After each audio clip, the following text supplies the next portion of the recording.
మీ ఎలాంటి వ్యాపార ప్రకటనలకైనా వెంటనే మా ఛానల్ సంప్రదించండి. ఓం నమ శివాయ నమ. ధనుసు రాశి ఫలితాలు 2026 ఫిబ్రవరి మాసం. ఈ ధనుసు రాశిలో ఉండవలసిన వాళ్ళు మరి అదృష్టము, జీవితము, యోగము, ధనప్రాప్తి యోగము. మరి ఇలా జాతకంలో చూసుకుంటే ఏ విషయమైనా కానీ రాంబాణం మాదిరిగా ఉంటుంది. ఏ మాట మాట్లాడినా కూడా ఆలోచించి ఒక మాట చెప్తుంటారు. ఆ మాట కరెక్ట్గా గురువుగా కరెక్ట్గా సెట్ అవుతుంటుంది. మరి ఇలా జాతక యోగాన్ని బట్టి చూసుకుంటే వీళ్ళకి కుటుంబంలో కొంత ఇబ్బందికరమైన సమస్యలు, మానసికమైన ఇబ్బందులు, లక్ష్మి నిలబడుకోకుండా ఉండటం, మరి వీళ్ళు ఏ పని పట్టుకున్నా అది భంగం కావటం, మరి ఎంత కష్టపడ్డా ఇంట్లో బ్యాడ్ టైం రావటం, భార్య నుంచి కొన్ని గొడవలు, కుటుంబం నుంచి కొన్ని గొడవలు, వ్యవసాయం నుంచి కొన్ని గొడవలు, ఇలాంటి సమస్యల మీద ఎక్కువగా కనబడుతుంది. కాబట్టి మరి ఇలా జాతక యోగాన్ని పెట్టి చూసుకుంటే వీళ్ళకి అదృష్ట యోగ టైం అనేది ఇప్పుడు మొదలవుతుంది. కాబట్టి 3 గ్రహాలు వీళ్ళ మీద ఘోషిస్తున్నాయి.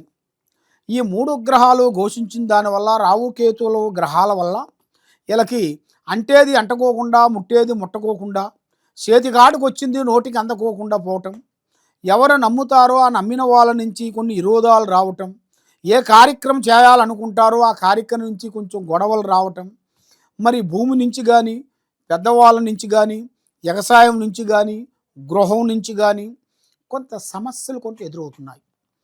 మరి ఇలాంటి సమస్యలతో వీళ్ళు చాలా వరకు సతమతం అయిపోతున్నారు. మరి వీళ్ళకంటూ ఒక టైం అనేది ఎప్పుడు రాబోతుంది? ఈ నెల 19వ తారీఖు నుంచి కొంత దిశ టైం అనేది కొంచెం ఎదురొచ్చే మార్గాలు కూడా చాలా వరకు కొంచెం కనబడుతుంది. కాబట్టి ఒక స్త్రీ నుంచి లేనిపోయిన సమస్యలు కొంచెం ఎదురొచ్చే మార్గాలు ఉన్నాయి. కాబట్టి వీళ్ళకి రాజకీయంలో చాలా వరకు అభివృద్ధిగా ఉంటుంది, వ్యవసాయంలో విజయంగా ఉంది, చదువులో అభివృద్ధి, కాబట్టి బిగినీస్లో విజయము, స్త్రీ విషయంలో వచ్చేసి చాలా వరకు ఇబ్బందులు ఎక్కువగా కనబడుతున్నాయి. స్త్రీ వల్ల ఒక సింహబలుడు దత్తమైపోయాడు. ఆ విధంగా సీతమ్మ వల్ల రామణ బ్రహ్మ ఎలా ఇబ్బంది పడ్డారో అందరికీ తెలుసు. కాబట్టి వీళ్ళ జాతకంలో కూడా ఒక స్త్రీ నుంచి కొంత సమస్యలు కొన్ని రాబోతున్నాయి. అంటే ఆ స్త్రీ వల్ల లేనిపోయిన సమస్యలు కొంచెం తేవటం, లేనిపోయిన సమస్యల్లో ఇరికియటం, దానివల్ల పోలీస్ స్టేషన్ చుట్టూ కానీ, కోర్టు చుట్టూ కానీ తిరిగే సమస్యలు కొన్ని రాబోతున్నాయి. కాబట్టి మీరు అతి జాగ్రత్తలు మీరు కొన్ని పాటించాలి. ఏ కార్యక్రమం చేసినా, ఏ పని చేసినా, ఎక్కడికి పోయినా మీరు అతి జాగ్రత్తతో మీరు చేసినట్టుగైతే తప్పకుండా ఆ భగవంతుడి దయ వల్ల మీకు మంచి రోజులు వచ్చే మార్గాలు కొన్ని ఉన్నాయి. కాబట్టి దరిద్ర టైం 24 గంటలు తిరుగుతూనే ఉంటుంది. లక్ష్మీ టైం అనేది ఒక గంట, ఒక నిమిషం, ఒక గంట లోపులోనే మనకి అర్థమైపోతుంది. కాబట్టి వీళ్ళకి అదృష్ట యోగం అనేది మళ్ళీ తిరిగే యోగం అనేది రాబోతుంది. కాబట్టి స్నేహాలు కొన్ని తగ్గించాలి. నల్లటి వాహనములు కానీ, నల్లటి వస్తువులు కానీ ఎక్కువగా ధరించకూడదు. ముగ్గురు కలిసి బిగినెస్ చేయకూడదు. వ్యాపార బిగినెస్లో కూడా పార్ట్నర్షిప్ అనేది ఎక్కువగా ఉండకూడదు. ఒకరికి డబ్బులు ఇవ్వచ్చు, తెచ్చుకోవచ్చు, కానీ ఒకరికి నేను అంటూ ఆమీను జామీను పడద్దు. మరి అప్పు విషయంలో కూడా చాలా వరకు కొంచెం ఇబ్బందికరమైన సమస్యలు కొంచెం ఎదురవుతున్నాయి. అప్పు ఇచ్చి ఇబ్బంది పడేదాని కాకోకుండా అప్పు ఇవ్వకోకుండా ఉంటేనే మంచిదని అమ్మవారు పూజా బలంలో కనబడుతుంది. కాబట్టి ప్రతి ఒక్కరు మరి అప్పు ఇవ్వకోకుండా ఉంటే ఈ ప్రపంచం నడవదు కదా. మరి అప్పు ఇవ్వాలి, అప్పు తెచ్చుకోవాలి. కాబట్టి మనం చేయాల్సిన కొంత జాగ్రత్తలు మనం కొన్ని పాటించాలి.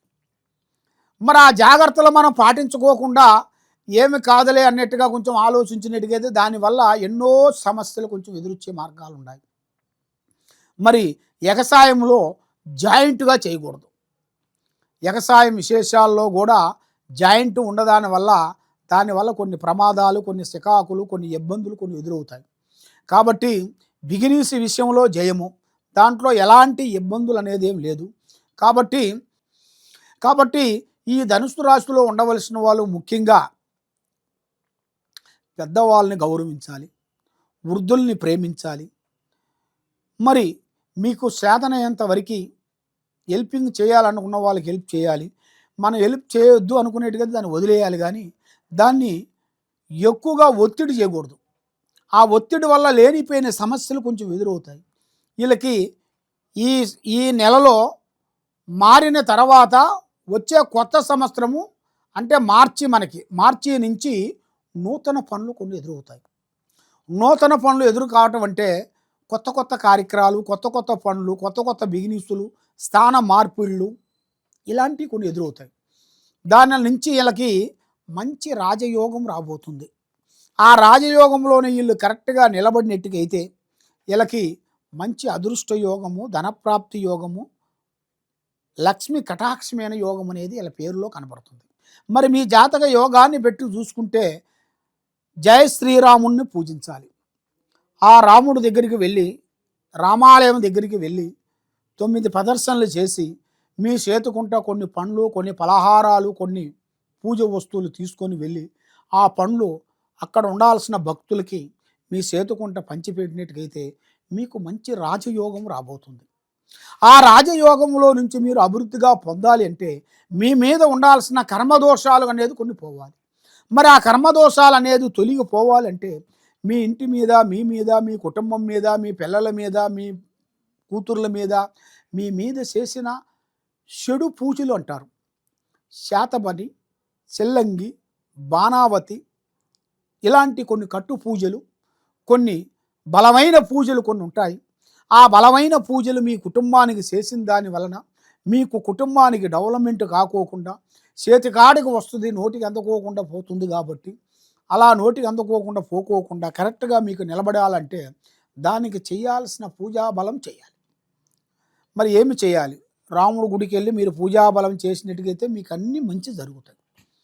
కాబట్టి ఎక్కడెక్కడో పోయి జ్యోతిష్యాలు చెప్పించుకొని ఎన్నో పూజలు చేసి ఎన్నో గుళ్ళకి వెళ్ళి ఏది చేసినా మీకు ఫలించుకోకుండా అయిపోతుంది. కాబట్టి తప్పకుండా మా కింద పోయే నెంబర్కి, మేము చెప్పే నెంబర్ కింద పోయే నెంబర్కి మీరు ఒకసారి దాన్ని సంప్రదించి మాకు ఫోన్ చేసినట్టుగైతే 9959432221 ఈ నెంబర్కి మీరు ఫోన్ చేసినట్టుగైతే మీ ఇంట్లో ఏముంది, మీ ఒంట్లో ఏముంది, మీ కుటుంబంలో ఏం జరుగుతుంది, మరి ఏమేమి జరగబోతుంది అనేది మీ గురించి జాతక చక్ర గణితం వేసి చూసి సమస్య అనేది ఏమేమి ఉందా అనేది చూసి చెప్పగలుగుతాం.